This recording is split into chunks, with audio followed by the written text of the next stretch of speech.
page 25. 5. Listening. Listen to the lecture about the history of money. Write the date by each form of money. Then number the forms of money in the order they were used. The first way in which goods were bought was not with money.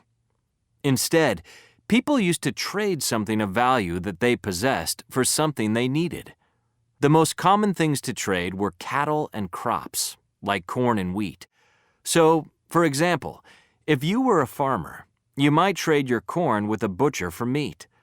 The butcher might trade his meat with a shoemaker for shoes. This kind of trade was called bartering.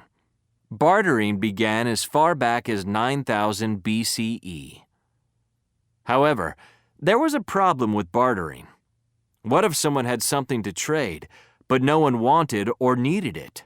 Or what if people could not agree on what was a fair trade? To solve this problem, the first kind of money came about around 1200 BCE in China, where people would use special shells called cowrie shells to purchase goods. These shells were the most widely and longest used form of money in history. In some parts of Africa, these shells were used until the middle of the 1900s.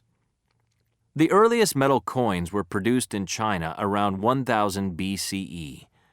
The coins were made out of an inexpensive metal and had holes in them so that they could be put together to make a chain.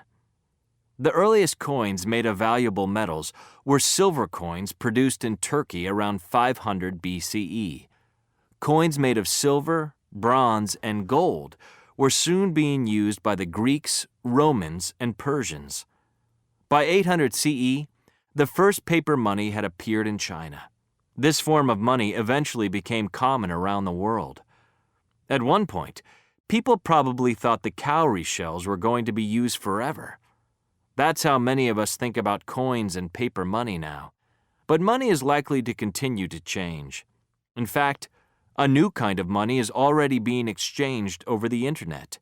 This money, called electronic money or digital cash, functions like real cash, except it's not on paper.